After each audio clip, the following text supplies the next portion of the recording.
Hey, Talkhouse listeners, it's Josh Modell. Instead of a new episode this week, I'm dropping an episode of another Talkhouse Network show in your feed. This is from the latest season of Music Person, hosted by Dylan Tupper Rupert, and featuring a great conversation with Kevin Morby, whose latest album is one of this year's best. If you like what you hear, check out all the other episodes of Music Person. There's lots to love.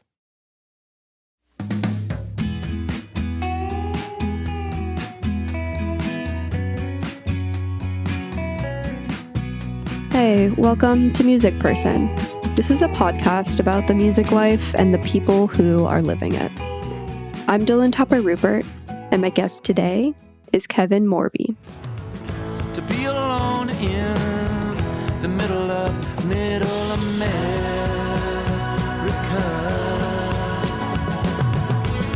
when the sun moves behind the moon and the earth goes black. Mama is like that.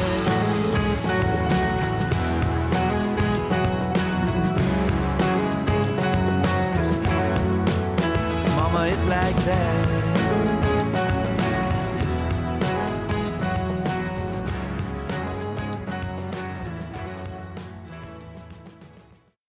That is Javelin off of his latest record, Little Wide Open, which just came out on May 15th.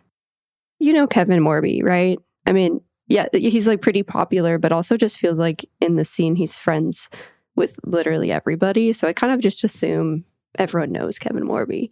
He's only 38, but he's been doing this music life thing for a long time and in a lot of different iterations.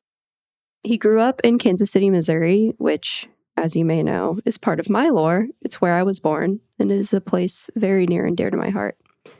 And he dropped out of high school when he was 17, and then he moved to Brooklyn at 18, which, when we do the math here, that's Williamsburg in 2006, 2007 as an 18-year-old. It's like the Disneyland fucking version of indie rock. And we know this whether we were alive during that time or whether we are, 18 ourselves and have seen the recent rash of nostalgia TikToks. Either way, we all know what I'm talking about. Right place, right time, right guy, all of the stuff. So Kevin first joined the band Woods as their bassist. And it feels like it should today. Falling back on a better place. You waiting high line.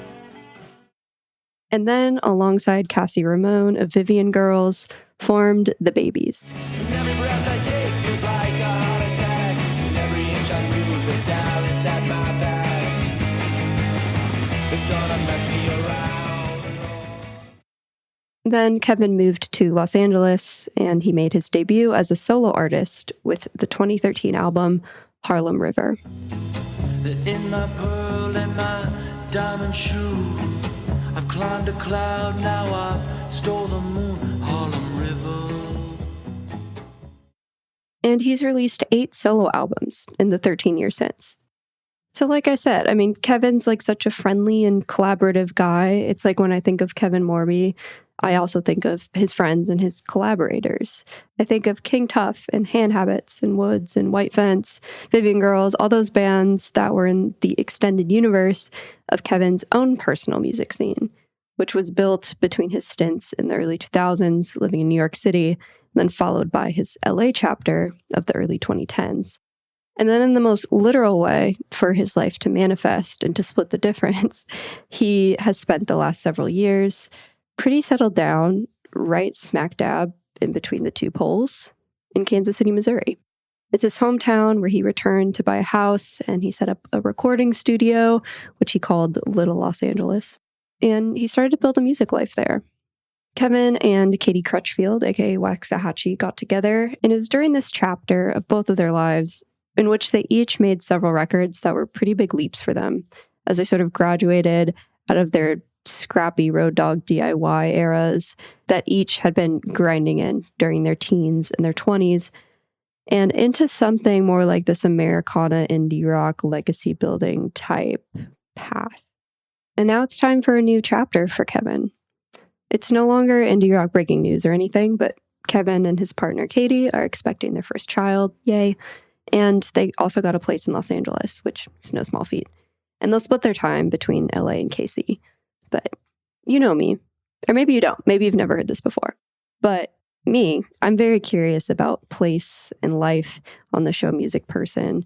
So much so that it makes me think of this line in Kevin's new song, Javelin.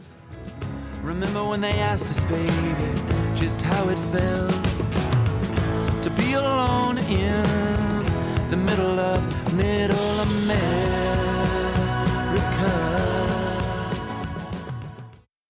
Well, yes, I'm they. I'm the they who's curious about how it felt being all alone out there in the middle of America. But it's really because I feel this conceit, that Kevin titled his album after, The Little Wide Open. Like, I feel that in my bones because that's a place that's so important to my life too, even after my own decade in Los Angeles and growing up elsewhere. Or maybe especially so, just as a really stark contrast. So we get into it. Of course we do. But if you guys want more biography on Kevin Morby, I have a recommendation for you. My dear friend Jen Pelly recently published pretty definitive profile of him for Pitchfork, so go check it out. And if you haven't yet, now is the time to sign up for my Substack, The Music Person Quarterly, because my next issue is going to just be like a fun blog with me and a bunch of my music friends of my music scene. And Jen is going to be a contributor. She's going to give me some of her BTS of writing that profile and her impressions as a vegan native New Yorker visiting my very Midwestern barbecue famous birthplace for the first time. So, spoiler alert, she absolutely loved it. Alrighty then, here is my interview with Kansas City, Missouri's favorite son, Kevin Morby.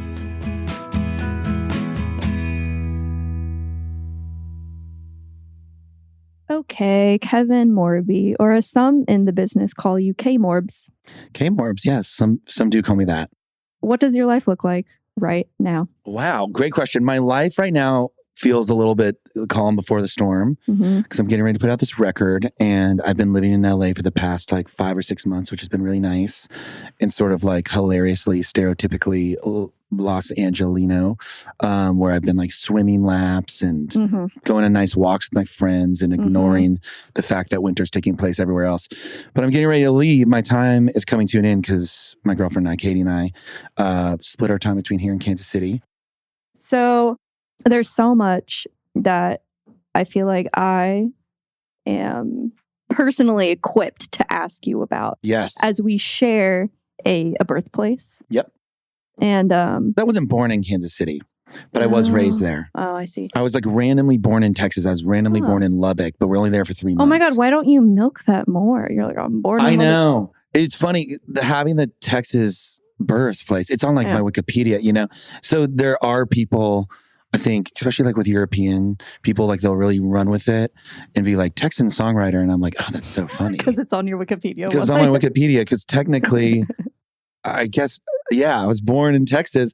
So I was there for 3 months. I don't remember any of it, but it does look cool on the resume. It's Lubbock specifically. Lubbock too. You know what's funny about being born in Lubbock is I used to really have a fear of flying. I no longer do. But for the longest time... David Bowie style. He hated flying. Oh, really? And he had take trains and boats and shit. Really? Yeah, for a long time. That surprises me actually with him. When he first came over. Wow, really?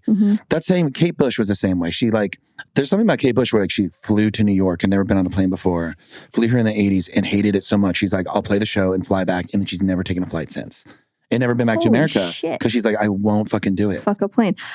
Where's the niche Wikipedia article where it's musicians who hate flying?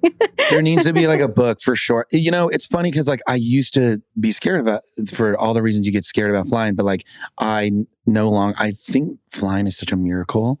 And I always get a window seat and I love it. With that said, because I was born in Lubbock and Buddy Holly died on a plane, I have this Buddy Holly shirt, this vintage Buddy Holly shirt that I literally will not fly with. I'm I can't bring Buddy Holly on a plane. Oh, yeah. So that's my one superstition with flying. But yes, I'm excited to share a birthplace with Buddy Holly, and I'm excited that I grew up in Kansas City, and I know that you were born in Kansas City. Yeah. Yeah. Yeah. Very special to me. I think there's so much about this particular moment. If I could have picked, who knows what the future holds, but if I could have picked any album cycle to sit down with you in my living room while my dog chews a bone loudly in the distance. Like this inflection moment of your life and your career and your life with Katie kind of pivoting from your Kansas City home to moving to LA. If not permanently, then, Sure. Majority of the time here. Yeah. Like moving your home base at least. Yeah.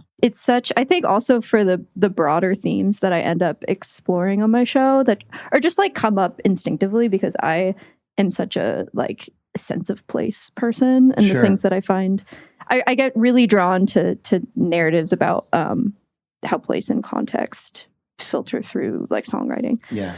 So we end up talking about place and scenes and the lives that you're able to lead in these different places, like through the lens of music a lot on the show. Hopefully to the point where it's not annoying, but I think people like it. The sense of place is a huge part of all my writing. It's huge for you. Yeah, it really is. I love talking about it.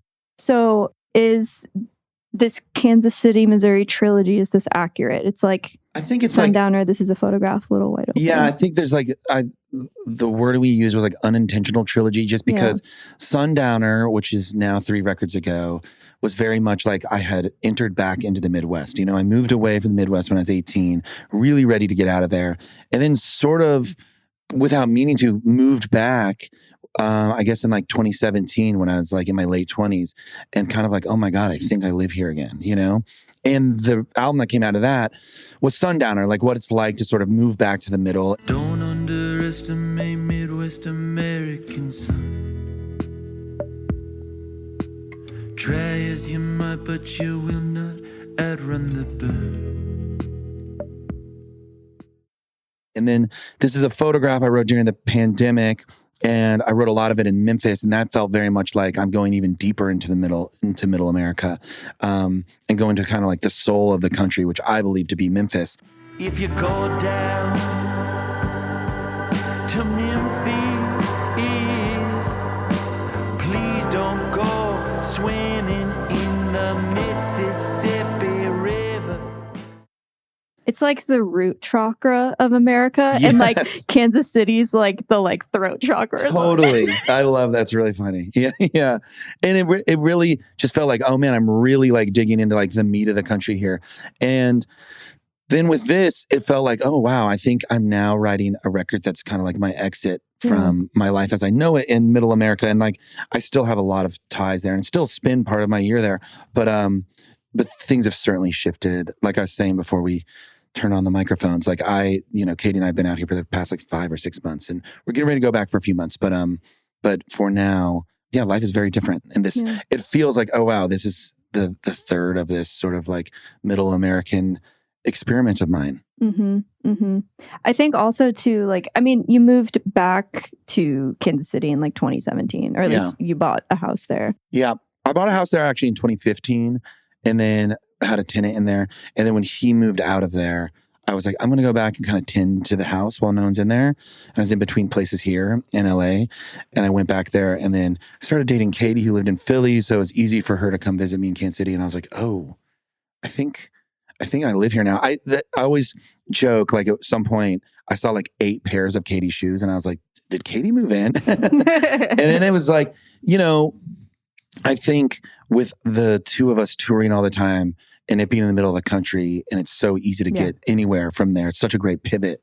It just made a lot of sense. Like, it's like, oh, we're traveling all the time. And then we have these few weeks in between tours at any given moment. And it just became a good place to be. Yeah. Yeah. And I think like this trilogy of albums really mines the, if not like the depth of what's creatively available in the Midwest, then the like expanse of it. Sure. And I think like literally the title of your new album is Little White Open, and it comes up as a concept in a lot of different lyrics, and sort of like that contrast that is so like, like literally it's just like in my blood, just like the feeling of being on the road and everything is like so flat and wide. It's like you can almost start to see the world curve. Sure. Yeah. But at the same time, you didn't say it was the big wide open. Like it's the little. Like it's a place where lives are smaller and like have a different scope than the ones that like we might find ourselves living in LA or something. Yeah, exactly. And there's like the whole Tom Petty, like Great Wide Open. And like when I envision like the Great Wide Open, I kind of envision a California or like the desert, something that's very aesthetically or like just sort of famously like a thing, whereas, like the open plains of Kansas isn't really necessarily like a thing. And yeah, it's a little wide open. It's also funny to say little wide open because it's like wide open. How can you be a little wide open? But also, yeah, it's they're like, I'm talking about like the wide openness of the flyover states. So it's the smaller lives, it's the smaller everything, which I certainly a big part of me relates to and thinks is beautiful. And I come from, a long line of generations in that part of the country. So I do always feel this pull to it and I do love it a lot. But yeah, it's my own little private little wide open or something. Just sort of like going back and looking at a lot of the press around the narrative of like Kevin Morby buys house in hometown in Kansas City, Missouri. Kevin Morby gets together with Katie Crutchfield. Kevin Morby, Katie Crutchfield, famous people who have been grinding on the road from like DIY origin since they were in high school, finally have a moment to settle down. And oh my gosh, if it wasn't just perfectly timed for the pandemic. Yeah. And so it's like everyone is like looking, like everyone at that time, which was now, I'm going to throw up 6 years ago, was looking for like, I think like examples of people that were, or, like aspirational examples of people that were like able to like make the most of it. Sure. Sure. And I was just like kind of like going back through press about you guys at that time and how, you guys linked up and got together, moved in together, and then sort of made these like pretty like major records for both of your careers that I think in tandem sort of launched you guys to like a new level. Yeah, sure.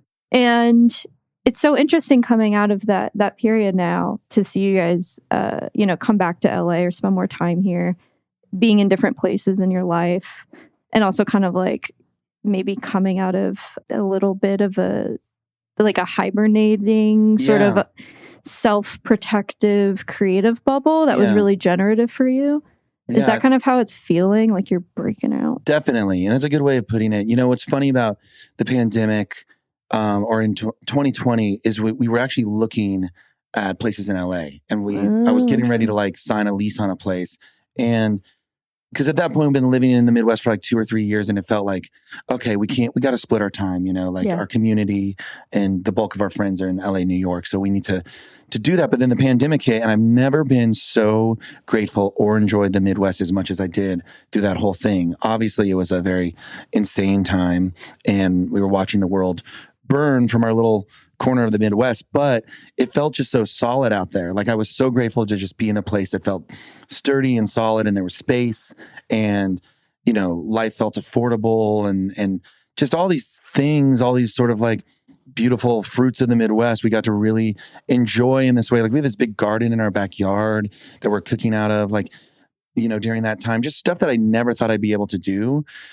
We were suddenly able to do, and I really liked it. And then it was really only then when the world opened back up where life then kind of got a little bit more complicated. And I just felt myself, but just like it's just objectively a fact. Like my best friends live in LA and New York. So I was like, man, I feel like they're all living their lives and I'm not getting to, make any new memories with these people. So it felt hard when This Is a Photograph came out and for Katie when Tiger's Blood came out, like just living these lives where like on the road, but then we'd come back to the Midwest and sort of just be isolated there. And it just started to feel like that can't be our lives all the time. Like we have to have a community. I have to be able to like go get a random coffee with a friend or something for like a fucking half hour. And that's been really, really wonderful. And I do feel like we're sort of living this like version of our dream because we get to live in both. But it was certainly a hibernating period for both of us. And I do think we made a bunch of great work. And yeah, I'm very grateful for the Midwest for sort of like giving us a foundation and helping inspire a lot of that work. I was thinking about the final track on your new album, and it's called Field Guide for the Butterflies. And then later when I was reading in your press release, sort of like in lieu of a bio, there's like a wonderful essay by the writer Rachel Kushner where you guys are hanging out on that stretch of Fletcher, all the hits, Zebulon, Red Lion, Astro Diner. She pointed out that song is sort of like, or she brought it up to you and you you felt like that song encapsulated sort of this this moment for like both you and Katie. Sure. And something that I was picking up on, like most of my deep questioning, it's sort of me being like asking for a friend whose name is Schmillen Schmupper Schubert.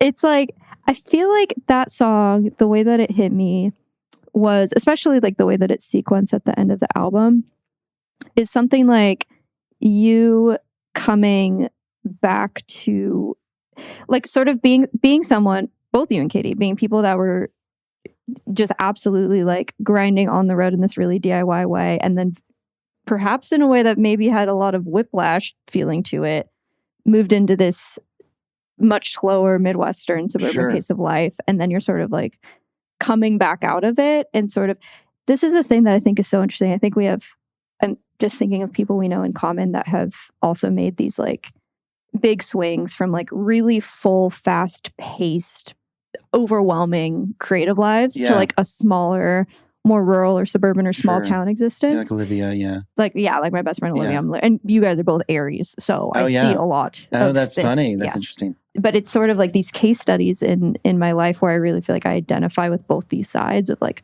full life, busy, crazy, and then also like something more that has more solitude, and sort of realizing like where the person you are becoming is more present or something. Sure. And I was thinking about the butterfly thing, like like a re-emerging out of a cocoon, and sort of maybe like an acceptance of like a restlessness that might be core to your identity. Sure. Yeah, I like that a lot. I think, the butterfly thing, they just continue, I know not only for me, but they continue to just be this great metaphor in a lot of my writing. And I hadn't even thought about the aspect of coming out of the cocoon. That's great. I love that take on it. But, a lot of that song, first off, that song was always meant to be the first song of the record.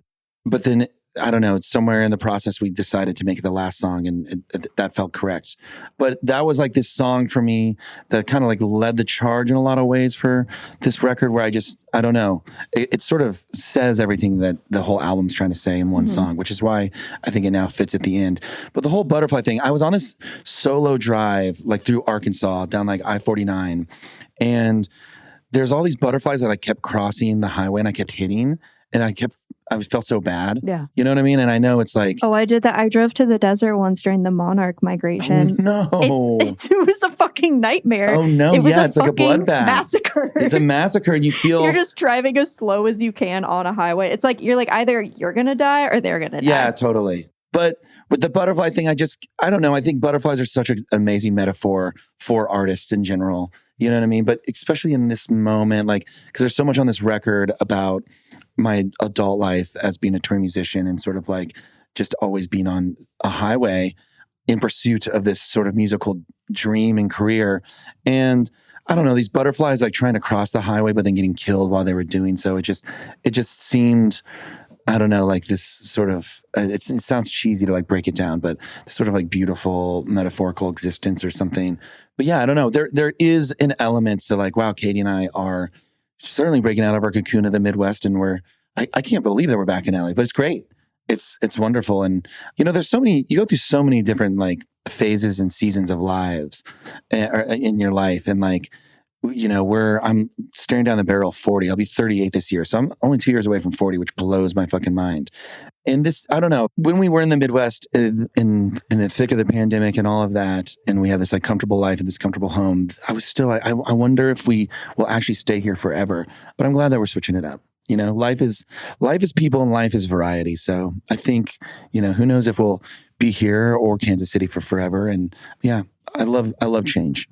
I also I feel like there's like a seed of this idea that I'm trying to get to, where it's like so interesting to me that you guys had this season and chapter of your life as it lined up with the pandemic, and as it lined up sort of with like naturally being in your like early to mid 30s. Mm-hmm. And something that I think is really interesting about this part of life, by interesting, I mean excruciatingly confusing, is sort of like coming to terms with who you fundamentally are. Sure. And what your fundamental pace of like thriving and being Sure. yourself is, against maybe tides of settling down in different ways, and sort of like what is just like that is youth, and what is sort of like that is me. Yeah. That's a great question that I feel like, we're all kind of figuring out. And I do feel at this point, because I am getting close to 40, I've been around long enough where I'm like, I'm pretty sure I know who I am at this point. You know what I mean? And how would you break it down into parts? I would say, like, I'm a fucking wild man. I need a lot of movement in my life, but I also, I guess I'm a classic Aries, to be honest with you. I'm like, I need a lot of movement. I need a lot of motion, but then I also need to retreat really hard. So I think like I need to go on tour, but then I need to go home to the Midwest and like be alone for like 2 weeks. But then after I'm alone for 2 weeks, I need to be around friends on like a coast or somewhere else. And so I think a lot of life of like trying to iron out like these like weird parts of my life are like how do I make it so like I'm just a person who's okay with being at home all the time? And then I try that, I'm like, I can't do this. And then I'm like, well, maybe I just need to go on the road all the time. And then I do that, I'm like, well, I can't do that either. So it's just finding these like weird things, and there's no rules and there's no right or wrong way to, there's certainly a wrong way to do things, but there's no like the right thing doesn't always look the same for everybody. And I think it's just, I've gotten more and more comfortable as I get older as just like, this is what works for me and this is what I know that I need. And I think I've got that pretty dialed in. Yeah. You know, I need movement. I need it all. What's like the most specific or sort of like deeply held close to your heart, like nuance of specifically like Kansas City, Missouri, like that little pocket of the Midwest, which is distinct from the other pockets? Yeah. Like what is the most like really, really special, specific distinction about that place to you that makes it feel like home? That's a great question. I really do think it's the big sky. You know, I think it's the big sky. I think, you know, Katie and I, we got our house out here right before the fires happened, and we weren't in a direct path of the fires by any means, but we were like definitely too close for comfort. And we had just driven out here. We just got here and we'd spent like a week or two, and then the fires happened. And, you know, everyone like was freaking out about the air and everything. And it was just such a crazy time.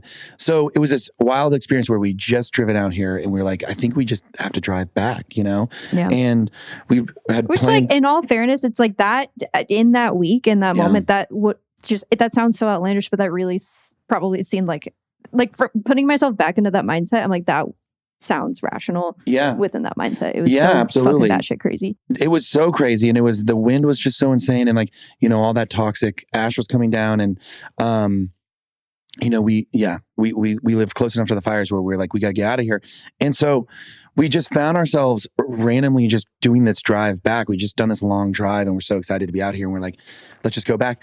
In the moment we hit sort of like the open plains, like coming into Oklahoma, which I did spend part of my childhood also in Oklahoma, but like getting into like the open plains of Oklahoma and then into Kansas, that is like my favorite sort of nuanced thing, you know? Yeah. And I think living in Kansas City, and our house there is technically in Kansas City, Missouri, but it's like, you know, you're right on this line of like Missouri culture and Kansan culture, which are two very different things. They're two very different things. Very different. It's sort of like comparing like the South to, I don't know, the North, like in this way, like Missouri's very Southern in this way that I can get behind, but then also in some ways that I can get behind. But then Kansas is like this sort of like just the very Midwestern, you know, just kind of like plain Jane, you know? Oh, I feel the like strands of my DNA perk up because my dad's side is all from Kansas. They're all from Topeka. Oh wow, sure. But like that is it's so distinct from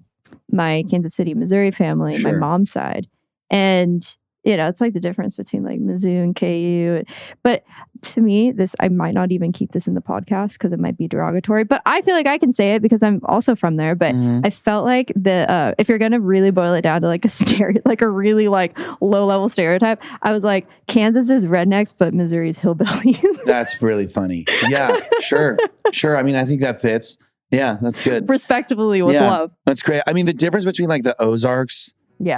To rural Kansas is very, very different. It's like like the Ozarks is a mashup of like whatever crazy it gets real down swamp there. Culture you have in your mind. Swamp culture is a good way of putting it.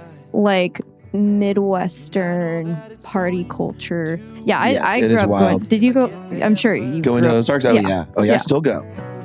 Heaven is a place on earth.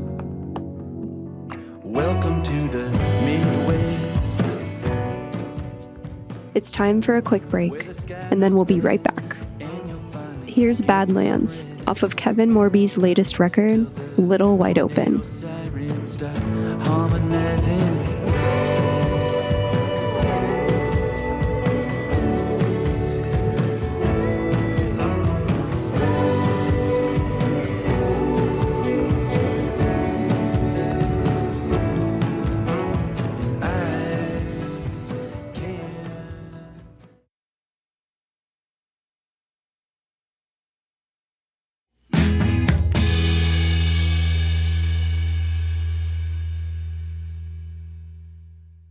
Something I noticed about your songwriting is like you're really like referential songwriter in that you like I feel like you like literally point to other songs through some lyrics. Yep. In a way that feels really intentional and sort of like wink and nod. Sure. And I was noticing you do this again on Little Wide Open. Like is it the opening line of Little Wide Open where you sing sometimes we diamond, sometimes we dust, not Yes. rust? Yes. I thought it was rust, of course, Yeah. naturally because of Diamonds and Rust by Joan Baez. No, there's both. There's both in there. Uh-huh. Sometimes we diamond, sometimes we dust, sometimes we gold, and sometimes we rust. Yeah. Yeah. And there's also like I noticed Which is a sort of nod to a Tom Petty song.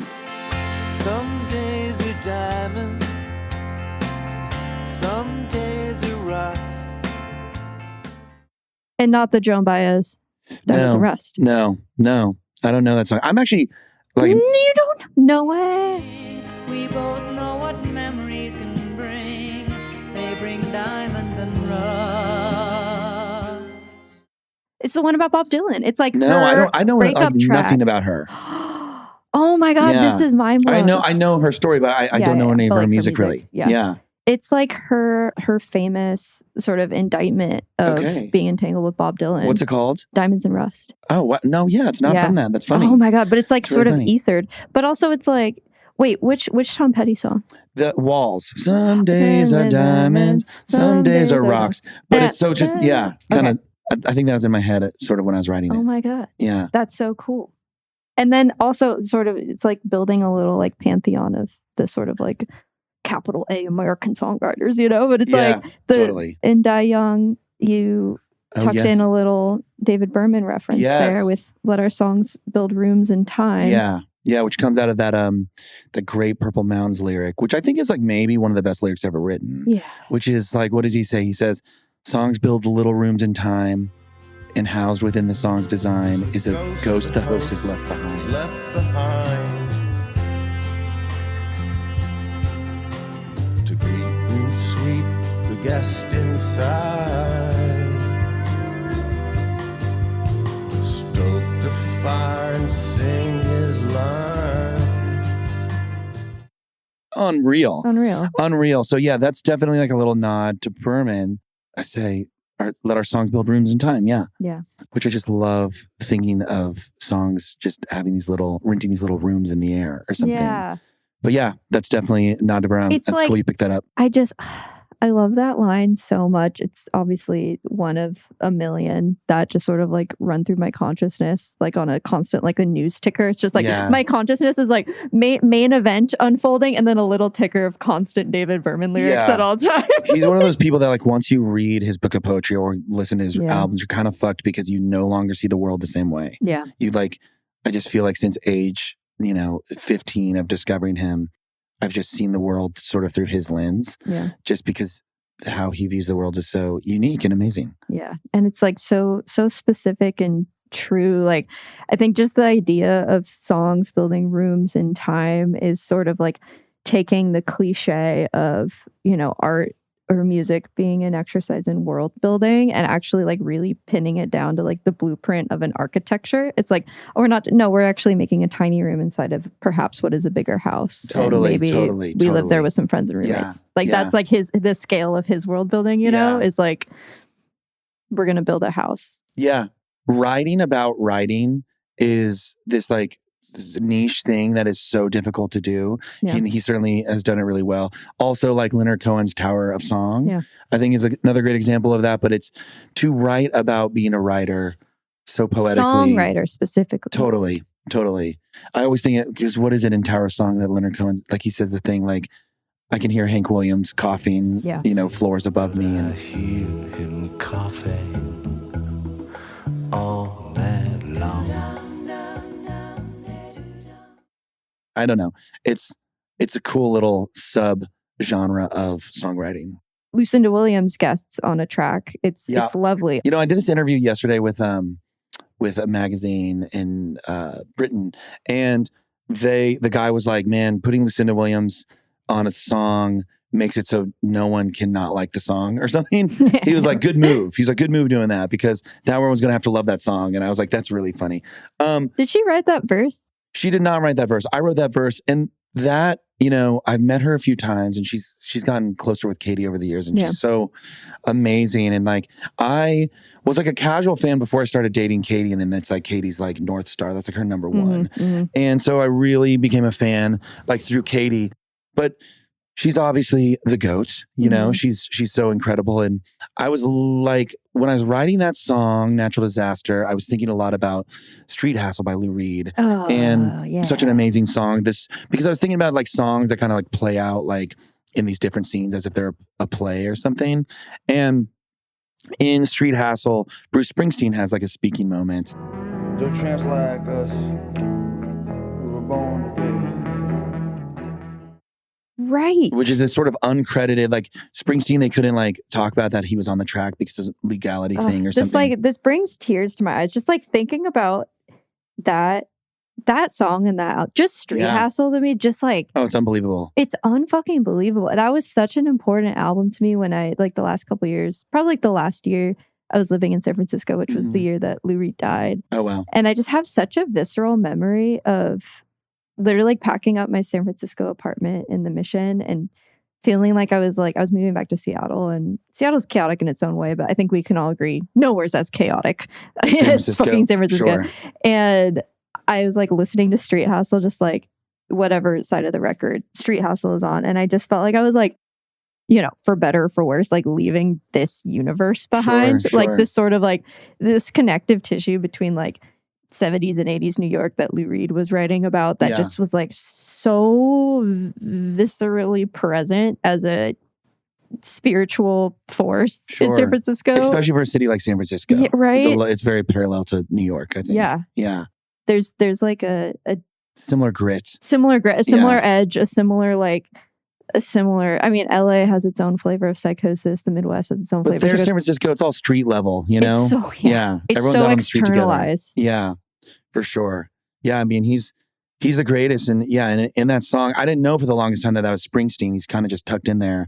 And I was like, I just wanted to do something similar with this song. And the first person that came to mind was Lucinda. And I was so psyched when she said yes. That's cool. I love that. Yeah, it was really cool. It was one of the last things, because she did it in Nashville with her engineer. And so they like sent over the files. And it was literally the last thing that we dropped in. Like we'd finished the record. I was with Aaron Desner, who I made the album with. And we like got the file and we're like, oh, good, we got it in time. We can put it on the record. And we like sat there and listened to it. And it was like this great moment of just like, oh my God, okay, the part's coming up. We're about to hear Lucinda's voice do this. And then she totally killed it. Yeah. It was amazing. I loved the verse that she did in the writing of it. I was curious if she wrote it because it felt so her. Yeah. Like just really simple turns of phrase and sort of like pairing, like in a very simple phrase, pairing two like somewhat discordant things. Yeah. Sure. I feel like it's such a Lucinda style. It felt very true to her. Definitely. I mean, she's inspiring. Disappear into the mystery. Disappear into the little wide. And you'll cry, maybe you'll cry. She's a big North Star for this record. I think like her and Tom Petty, where usually I'm pulling from the canon of people like Lou Reed or, Bob Dylan or Leonard Cohen. But like this record was way more sort of windows down. And like those, when it comes to like music like that, like her or Tom Petty, who I know they, were sometimes collaborators and admirers of one another. But like, her record, World Without Tears, I think that's my favorite album of hers. That was a record that I was listening to a lot around the writing of this record. So probably whether consciously or subconsciously, her craft was making a big impression on me while I was working on this album. My record, Little Wide Open, is 13 songs long. And I was like, is this too long of a record? And I was like, how long is World Without Tears? And I looked it up and I was like, oh my God, 13 songs. Okay, perfect. That's all I need to know. And then I was like, how long is Car Wheels? And I was like, oh my God, 13 songs. Great. So I think that's the magic number. it's a good number. Yeah. And it's funny because It's literally a baker's dozen. It's like, oh, you It's have a a dozen, baker's but you have dozen. another little treat. Yeah, with another little one. And like, obviously Aaron worked on those Taylor Swift records, and I'm not a Swiftie at all. I know hardly any of her music, but Katie's a big fan. Mm-hmm. And when I was telling Katie that, she was like, and there's your record with Aaron, who worked on Taylor Swift. That's her favorite number. And I had no idea. So 13, I was embracing the number 13 around this time because I do get into sort of superstitions like that, like the Buddy Holly thing. But I kept like getting put on like the 13th floor of hotels. And I was like, okay, I can choose to let myself be psyched out by this or embrace it. And I've started to embrace the number 13. Has it come up in any? Is this sort of like your angel number? You're like, I don't know. This says 13 on the microwave. A little bit. I feel like I'm seeing it around. I will say I flew on Friday the 13th recently, and it was a bad experience. And you survived. And I survived. And I'm still here to tell the story. It's like CBT, cognitive behavioral therapy mindset. It's like, oh, but you survived. Yeah, there you go. Glass half full. Yeah, fascinating how, Aaron Dresner is, working with Taylor Swift. And so he probably was like, I have to work with someone as big as Taylor Swift so that I can work with Kevin Morby. Yeah. was that that was just a segue. Yeah. That's really funny. Aaron, I've known him.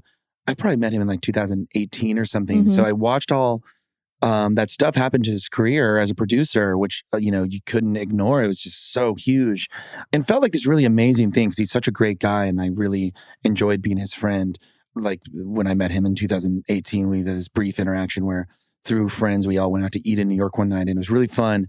And then I saw all that stuff happen. I was like, oh, this couldn't have happened to a cooler person. And, I had been to Long Pond, the studio that is on his property where he did all those records. I'd been there before kind of that moment in his career. And I was like, I wonder how it's going to have changed or like if I'll see just the difference in his life pre and post becoming this huge producer for one of the biggest pop stars of all time. And it's just the same. He's just Aaron and Long Pond is Long Pond and he's the coolest. And, with this record, I didn't know who I was going to work with kind of the first time ever in my career where I was like really scratching my head, like, who do I want to work on this collection of songs with? And then Aaron reached out to me and like the moment I got the text from him, I was said 13 on the microwave. It said 13. It was 13 o'clock. And it was 13 I was on the PM. 13th floor of the 13th state. And it was just perfect. But listening to Rocky Erickson. we were listening to Rocky Erickson.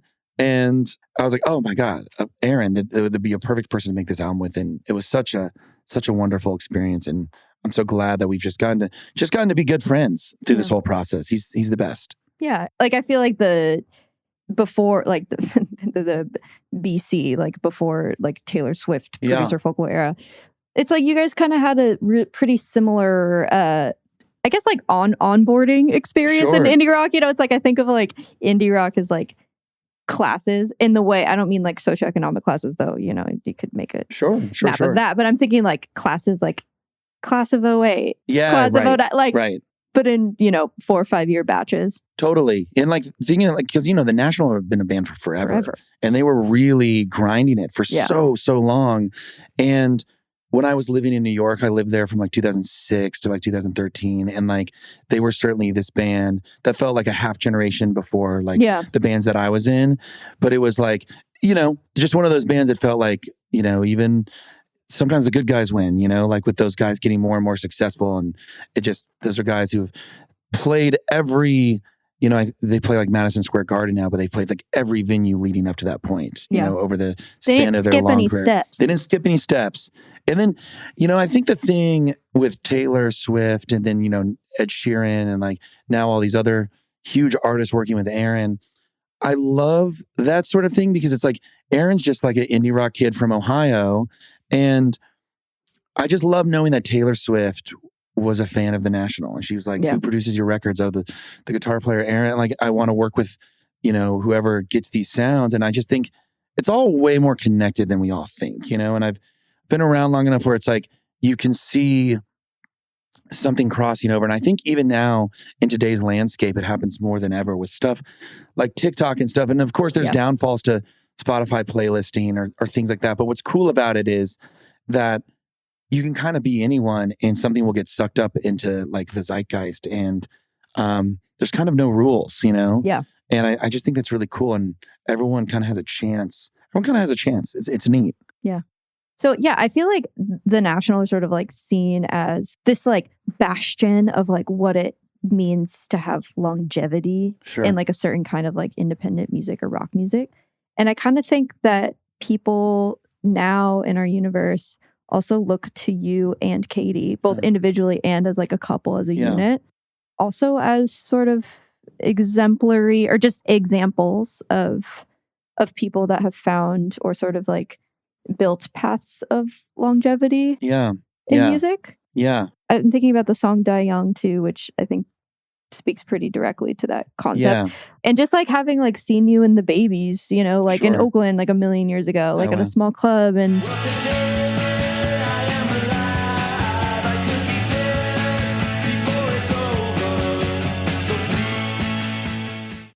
loving those records and sort of seeing where you are now. Was the place that you are now in your career like even like a twinkle in your eye or something you felt that you were building towards, or did it, not at all, honestly. And it does feel like I get so proud, like thinking of Katie's career. And then, I just certainly no steps have been skipped. And I think for so long, like it was just, I don't know, there was no expectation. And I feel really grateful for the fact that Katie and I, and sort of like our peers and our group of people, we really came from this place of like, there was no expectation to like make money or to have this be what we did for a living, or to play for audiences over, 200 people or something. There was no expectation for that. It was just to do it at all. And so the fact that it's gone beyond that and that it has become what I do for a living and it's what Katie does, like it is really amazing to me. It's really fascinating. It feels like I'm just so grateful for it all the time. It's like ridiculous. Like I just can't believe that we get to do this. And it's been cool to be on this gradual ride. And Katie and I talk about it all the time where, we do have friends or we do see people and we've seen tons of people come and go where like they've got sucked up into the hype machine with their first album or something, or like at a really young age. I cannot imagine like being where I'm at now, even at age 22 or something like that. I wouldn't be able to handle it, you know? And they don't, man, every goddamn day is me having a different conversation with a close associate. And just like talking about how, just like in all the obvious ways that are encoded into the music industry's DNA, but like when you get a lot of attention all at once, particularly if you are just starting out, you're young, you're new, like that more often than not, I don't think it's all good or all bad, but it's usually more often like detrimental to the longevity of this thing. For sure. And it just takes so much work to be self-protective in a way against those things. And it does make you like grateful for getting the slow burn. The slow burn. I think the slow burn is so important, and I'm so grateful for it. I'm so just grateful for the journey, and I have seen a lot of people sort of like flare up, super quickly overnight success and then not know what to do with that. Or, you're not, my favorite quote in the world of all time is always, and has been for a long time, you can have everything, but not all in a day. Yeah. And I just think that's like the greatest way. It's like, you do want to, experience a lot of life and a lot of, whatever success or experiences, but you can't have it all at once, because once you have it all at once, you can't even process it all. You can't even take it. You can't take it all in, and you'll take it for granted inevitably. And so, very grateful for the ride, and all of our heroes too, like growing up, like I just wanted to be like the Mountain Goats or like the Microphones or Totally. bands Yeah. like that is like I would look at that. Fucking music person drinking game. Someone says, I look up to Phil Everlong. Yeah, I mean he's a legend, and it's funny because like where I feel like Katie and I, it's very much a mid-level sort of like indie career where like we're in between a band like someone like the National or something, but then also bigger than a lot of other bands, and so it's this middle thing. And like I always make this joke where like sometimes I'll see if I'm on tour and it's like I can just like barely afford like doing like a bus with a trailer, and then it's like I'm packing 10 people into that, and it's like kind of doing like the poor man's version of like a bus tour or something. And then I'll see some bands that have like 5 buses and 3 semis, and I'm like, oh man, that would be so cool. But then I also see someone like Will Oldham or like Bill Callahan, like this is roll up in another a drinking Subaru. game. Everyone's blacked out I mean, by all now. these guys, they're just so confidently themselves. And like I played this show. It's actually, you were there. It was Katie's thing at Willie Nelson's ranch, and like, oh yes, that was a show. Like Bill Callahan rolled up in like his car alone, and then I just saw him like rehearsing in his, not to blow up his spot, but he was rehearsing in his car, and I watched him just kind of go from doing that to the stage, and he just annihilated the audience. He was so good, and I was like, man, I wish I was that guy. I was just a guy just came here in my car and just did my thing. And so I think. I don't know. I think in both those examples, whether you're talking about the National or whether you're talking about someone like Bill Callahan or Will Oldham, it's people who've just played the long game, and they just confidently do their thing. And those are the people that I've always looked up to and I've always wanted to be. And I don't know, it takes all kinds, but I just think in music, it's so easy to think that I think the thing that will kill any career is thinking that you need to achieve the next thing, because that's a mirage, you know what I mean? And I think the goal is to always just make good work, and that's what you should always be reaching for, and to also take the hits. I think it's really like what separates, like the lifers from, people who like you forget who they are, where like I'm sure if you talk to someone like Lucinda, like her career's been a series of ups and downs, but it's like, if you ever feel your career in a moment where it's it's in a lull, you just got to weather the storm, and you got to go. You're always going to have your audience, and you got to go like perform for them, and just I don't know. Continuing is the goal. That's always the goal. Were there moments for you over the last stretch of time where you were doing Kevin Morby solo, where you were like, oh my God, I'm swimming upstream and this is like not working? Definitely, absolutely. It's always. I was with I got a coffee before this with my friend Max, who plays guitar in that band Whitney, and it was funny because it's like we're in our mid to late 30s now, and I've known Max for forever, and it's like since he was in the Smith Westerns and I was in the Babies, and now here we are like deep into our careers with our other projects. But it's we can laugh about it. It's like we feel like two like old men, at a cafe, like geezer gabbing or something, you know what I mean? But there's been so many moments where it's like, oh my God, I'm on top of the world. And then like within 48 hours, you're like, what have I done with my life? You know what I mean? I don't know. You can play the sold out show in London or something, but then 2 days later, get your ass completely handed to you at like this small show in Leeds or something, and I think that's good. I think it's good to feel both things.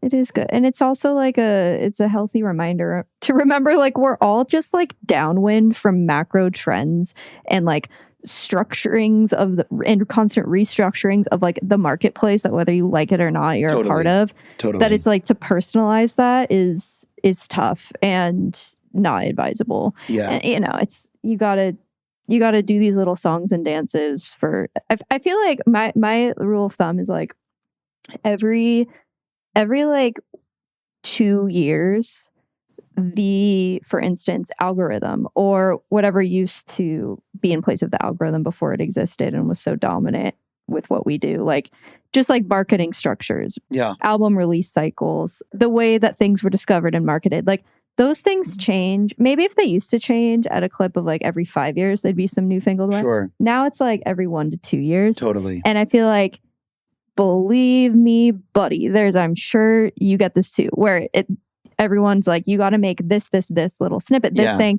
Oh yeah, of course. And you really have to do like a cost analysis of like, how much creative energy is this going to take? Sure. Is it going to is the juice worth the squeeze? Mhm. Because these like chasing all of the trends to fit like the marketing funnels and the platforms and stuff, Sure. like that shit's gonna be erased in like 2 years. I feel like I've lived through that a lot in like media already. Yeah, absolutely. So I feel like it's whether- insane how quickly it turns. Yeah. It'll make you feel old real quick. It'll make you feel old. But I again, I think it's like no matter what, it's changed, and I just think it's just about continuing to do the thing. You know. Yeah. I think live music is so archaic, and I think but it's also it's like one thing I never think will go away. I think people are going to always want to go like drink beer and watch drums, you know, and guitars. And I mean, yeah, I've been 20 years ago, people are like, guitar music's over and dance music's going to take over everything. And it just continues not to happen. I mean, like Geese playing on SNL recently, I was like, I got emotional. I don't know that band that well. And I know that they're this super hyped band, but like, I think they're very talented. And like watching one of their songs, I don't know the name of it, but it was like a very sort of Velvet Underground, sort of like Okay, did it cocaine? yeah, that one. Like not the loud one where he's thinking about the bomb or whatever, but the other one. I got like emotional watching it because I was like, this feels, you can just draw a direct line, and I'm sure they would admit that like this to Velvet Underground, you know, and like for sure, they're a New York band, and Velvet Underground is a New York band, and like Lou Reed's long been dead over 10 years, and I'm like, it's such a beautiful thing that this is like what's on SNL, and this is like what's the zeitgeist is right now. It's like I just think it's so cool, you know. Yeah. And so the world can drastically change, and trends can drastically change, but at the end of the day, you know, these young kids want to make music that sounds like Velvet Underground, and that's fucking amazing. That's why you saw my ass pounding the pavement, handing out my little promotional business cards in line at the Cameron Winter Show. Yeah. I was like, you're not going to scroll past this little business card captive audience of things that I like. Flyers work. See, that's what I'm saying. I was also interested in this line that Rachel Kushner pulled out in in her essay about your album, which also kind of on like a little side note, I feel like I was thinking about you moving back to LA and how much I associate you or categorize you as someone who's like a friend. Like you're like, I just feel like you like truly are like friends with so many people, and you really agreed bring people into the world of your work that are also creative and thank you, and funny and smart and interesting. Rachel Kushner being one of them. She's the shit. She's the best. Yeah, she's a fantastic writer. She pulled out the line, I forget which song it was in, but the line like, sometimes the myth grows bigger than the dream. I thought that was such an interesting, it kind of like inverted my expectations. I might have expected a sentiment like that to go like, sometimes the dream grows bigger than the myth or something. Yeah. It's funny you saying it out loud right now, because I was like, maybe the dream's bigger than the myth. I had the same thought. Right. But what did I mean by that line? I don't even know. Like, sometimes the myth grows bigger than the dream. I think it's that, I don't know, people's perception of something can be bigger than what you're actually after, is maybe what I was getting at when I was writing that line, is something that you didn't, I don't know, something grew beyond what you even intended it for to do. Yeah. Maybe that's what I'm talking about. Yeah.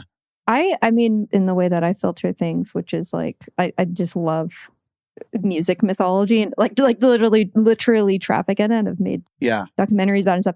It's like, it's the best. It's so fun. It's so fun. And I just think, like, I also feel like the people that we put around us too are our fellow world builders and myth builders. And I think like on a certain level, like the life that two songwriters share is sort of like, you're not like building houses, you're writing songs, you're building worlds, you're like sort of co-creating a myth, which then goes on to have a life of its own. Absolutely. Yeah. It does go on to have a life of its own, which has been a funny thing, you know, when you're with somebody in a relationship and you do the same exact thing. Like Katie and I met playing music, you know, years and years ago, almost 20 years ago. And then we started dating because we did this tour together almost 10 years ago.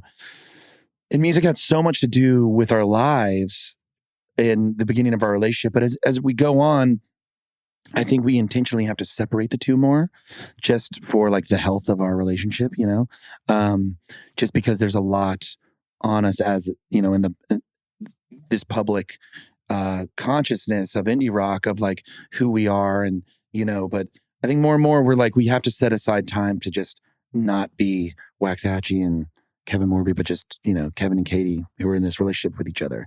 A long way of saying more and more we have to like make it a point to make our relationship not only about music. Yeah, if that makes sense. Yeah, it makes total sense.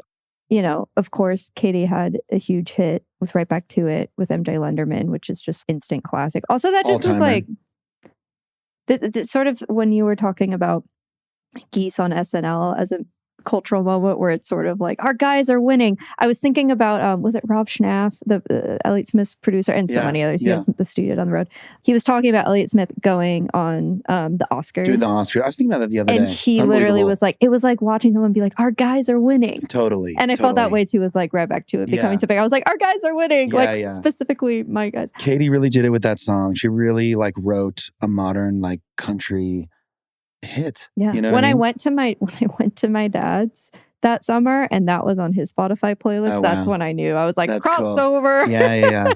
I think that's probably like on Obama's list. Like that was one of those songs that like when Katie showed me the demo, I was like, even when it was at that state of being, I was like, this is going to be something. Yeah. And it's, that song is a universal sentiment about what, this has been written about like a million fucking times at this point, but it's like a universal sentiment about like being in an enduring relationship. Yeah. And I felt like this album, Little Wide Open, there was more like personal. I feel like a lot of times, and especially even thinking about like Beautiful Strangers, which has had this life of its own with Mavis Staples recently, like you have this sort of like social, I'm a part of the group, like I'm a guy looking at the world, like a people watching perspective. Right. And this album seems to have like a much more like one-on-one perspective. Yeah, for sure. Yeah, that's it. I would say like that's why this record feels like my most vulnerable record, just because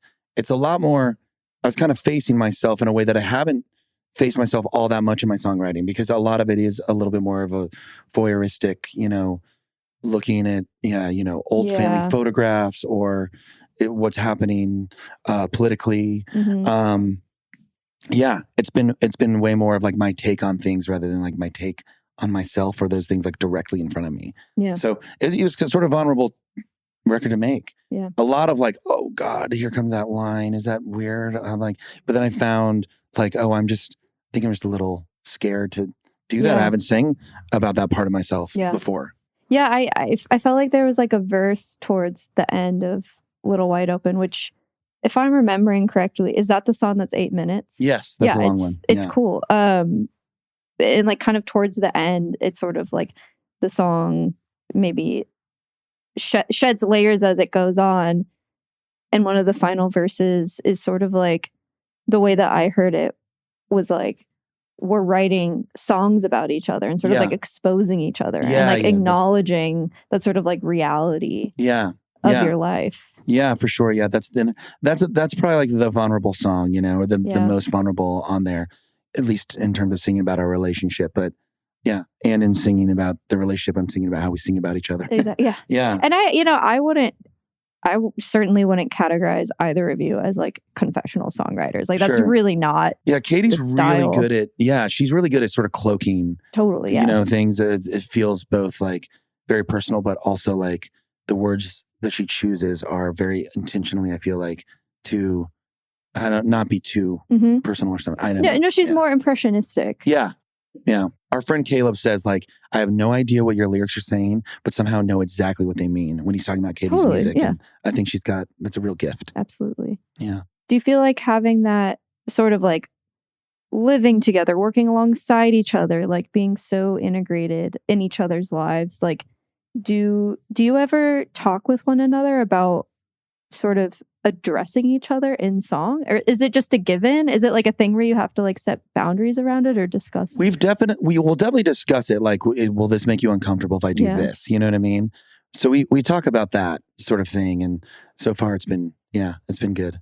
It hasn't been too much. On my last record, I did have a song, which again at the time was like kind of one of the first things, but I sing her name. I was like, is it okay if I put your name into this song? And so we do have those conversations. I always joke when we hadn't been dating that long, and then a song that's on St. Cloud where she's like, love you till the day love you till the day I die. Mhm. I like found the lyrics and I like picked them up, and she was in the room and I just like read them out loud, and she's like, put those She's down, sweating. you know? Yeah. And I was like, Jesus, love you till the day you die. I was like, we're pretty young. Or Like, she's like, love you till the day I die, but like, no worries if not. yeah, totally.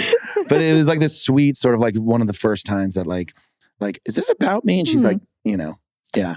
Like, are we writing songs about each other now? You know? Yeah. Now that you're sort of in this other chapter of your life, I mean, it's sort of like, it's interesting because you lived in LA and then back to Kansas City and back. It's not like you're like starting this like brand new chapter. You know, I feel like your last decade and some change has been you just sort of like cyclically going back to different roots and maybe watering different roots or something. Yeah, for sure.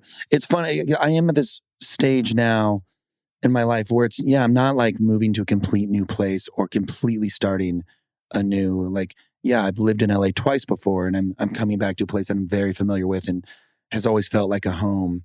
But it's kind of, it's kind of like I'm switching up my homes. You know, I always really think of my homes as New York, LA, and Kansas City. Yeah. Those are the three places that I've spent a lot of time Those as are an the adult. three major cities of America, as far as I'm concerned. Yeah, same. Yeah, same here. Yeah. Hell yeah. And there's a line, it's like this diagonal line through the whole country. And it's like, I don't know. I'm good in those cities. I love all those cities are like a part of me, you know? Are there any quality? I'm sure there are, but it's like, qualities of what living in Kansas City brought out in you as a person, and then qualities of what LA brings out as a person. And sort of like, when you're thinking about switching your home bases, you're like, I might lose some of this, but gain more of this. I do really think that being in Kansas City really brings out a creative side. If for no other reason than I have a lot of time on my hands and I just sort of get bored and there's no real temptation, but there's also there's something in the air there for me where I don't know, I like being creative there. And I think it brings out, what I think of as my best work these past 3 records. But and then, LA brings out something else in me. I think just the sunshine. LA promotes, when Katie and I were really trying to decide whether we're going to live in LA or New York, when we're going to get our second place before we got our place here. We're like, okay, it's either going to be LA or New York. It was around the time that the babies were uniting. So we played those shows in New York and then also the shows out here. And I was in New York for like a week or 2 for rehearsal for those shows. And like, it was springtime in New York, which is the best and so beautiful. And I was walking around every day and I was like, oh my God, it's got to be New York. We're going to move back to New York. It's going to be amazing. And then I was there for a couple of weeks. And then the moment I got to LA, like the moment I was like, I'm moving to LA. And it's because in New York, I feel like every time my foot touches the fucking sidewalk, I'm like, where can I get a beer? And okay, I just had a beer. Where can I get my second beer? And all I think about is beer. And then the moment my like foot touched the sidewalk in LA, I was like, where can I get an acai bowl? And I was like, you know what? I should probably run with that at this point in my life. I'm getting older. I shouldn't be thinking, I don't know if I should live in a place where my mind just thinks in like, where can I have my next alcoholic beverage? This might be like an enabling sort of mind tunnel to go down, but like, isn't it remarkable about New York City that is like in terms of like culture and change, that is the most accelerated city we have in our culture, right? Of American culture. And yet the experience I have, which seems maybe similar to you, is when you go back there, it feels like you are stepping into this portal in which you are able to be all the best parts of who you were as like a crazy young person. Oh, totally. But embody it as an adult person. Totally. And I think there's pros and cons to this. There's a lot of pros. I don't think it's what I want to full-time be doing in my 30s, but I'm grateful for the miracle of this sort of like portal you get to step through. Total. It's amazing. I love visiting New York, and it's like, it's the best. It's the greatest city on earth. You can name any kind of food at 3 a.m. and go eat that. You know what I mean? And bars stay open till 5. And there's like the best bands of all time. Like one is playing every night of the week, and everything's the best. And everything's not only the best, there's like 4 within 5 blocks of you at any given moment, no matter where you're at. And I love that city. But yes, I definitely can't take it as someone in their 30s, but I could take it when I was 18 to 25. It was great years to live there. But yeah, LA promotes some healthy lifestyle that I'm really attracted to. So when I'm here, I feel like I'm a very good, active, healthy version of myself. See you at Erewhon. Yeah, yeah, exactly. Pray for Paris, they cannot scare us or stop the music. No. I'll be right back with Kevin Morby. Here's a bit of Mavis Staples performing with Kevin one of his own songs called Beautiful Strangers. And if I die too young, or the gunmen come, I'm full of love.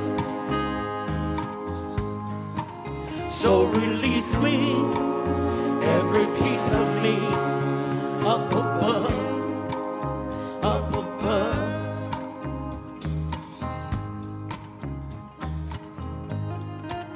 Love my mama and my papa.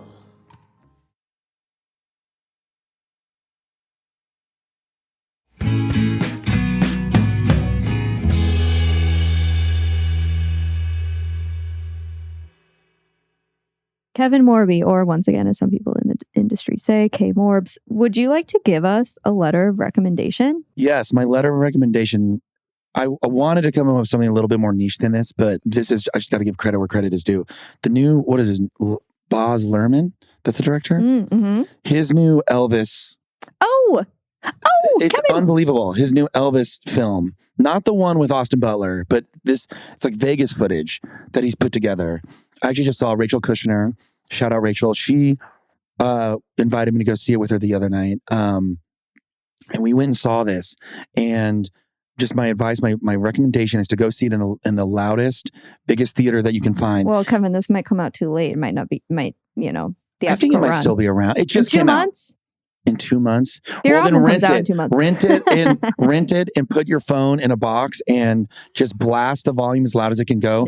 Because it is like stunning. So much so, I saw it on like a Sunday, and then like I was back in the theater on like Tuesday to see it. It just blew me the fuck away. And like, I love so much Elvis stuff, but it's like, you just get a real insight to who that guy was to just hang out with, And it's remarkable. It's amazing. It is amazing. I saw it and like I ran back to the theater to see it again. So that's my recommendation. Well, once again, you've steered me on the right course because I told you I was suffering from allergies. You recommended allergy shots. There you go. And I'm on my merry way to Kaiser Permanente. And this morning, before you came over, I texted my best friend and I was like, I really feel like I need like a mental spiritual reset. So I'm thinking about having a mushrooms day. And then as we're coming down, we go see that at night. Great. So I think that's like the perfect one too. Just the color of the film and like what they've captured. It's amazing. It looks otherworldly. It is. And but it's just simply of the past. I've always been so curious about those Vegas years and there's so much written about it, but like getting to see it, it's just really, really cool. It's all these rehearsals and then all these different performances and interviews and just, it makes you love the man. And I walked out of that thing so excited to go on tour. I was like, live music, you know what? I'll let it fucking kill me too. Yeah. Like, because it is so cool. It's the best thing in the world. Well, on that note, catch Kevin Morby while you still can. Yeah.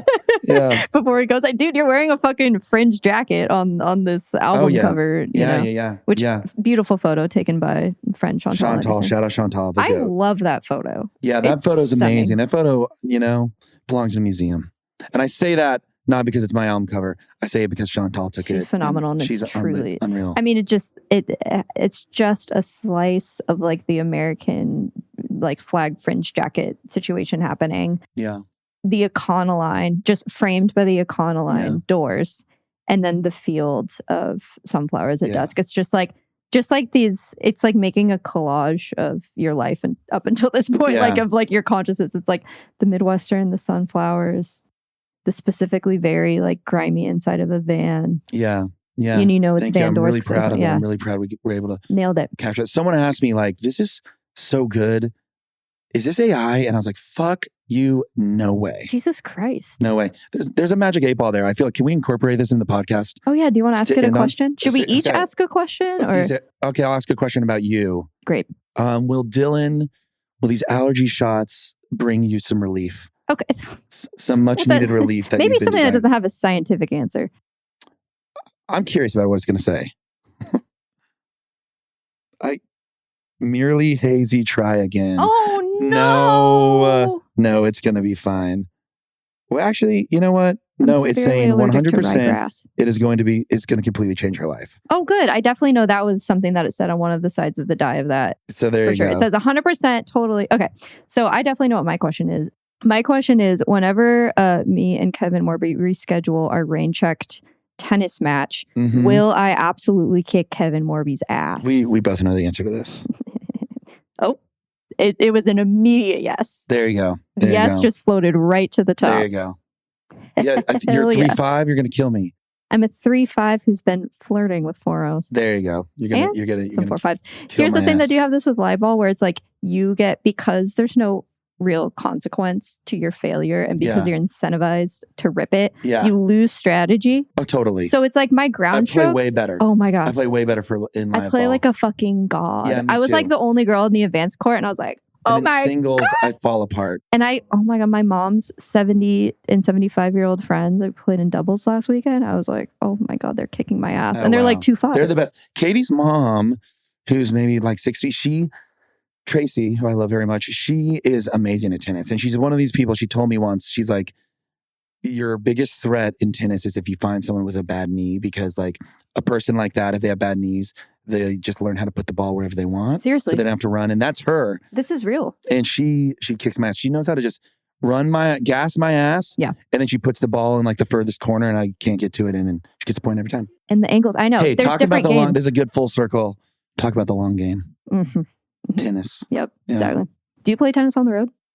Not on the road. You know, on the road, I get a little freaked out about doing anything too physical that I'm going to like injure myself, because I go pretty hard on stage. It's like its own workout. It's just I jump off the stage in like cowboy boots and shit. I'm like, I fuck my body up out there.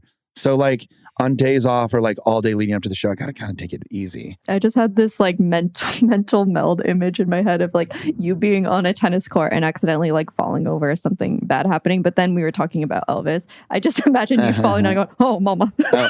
That's what it would, I would say that. Kevin Morby, thanks for coming over. Thanks, And Dylan. Thanks for having me. from Kansas City to Los Angeles, you know, you're welcome anywhere. Yeah, well, thank you. You too. Thank you for listening to Music Person. I'm your host, Dylan Tupper Rupert. My editor for this episode is Madeline McCormick. My theme song is by Nicole Lawrence and Ben Allman. Music Person was created and produced by me, Dylan Tupper Rupert, and Talkhouse, and is distributed and monetized by Talkhouse as part of the Talkhouse Network. Please subscribe to the show anywhere you get your podcasts. Follow us on Instagram at Music Person Podcast, and sign up for the Music Person Quarterly on Substack. It's where you can get my behind-the-scenes reflections on the show, my index of music recommendations, my quarterly playlist, and more exclusive content that keeps you connected to the music life.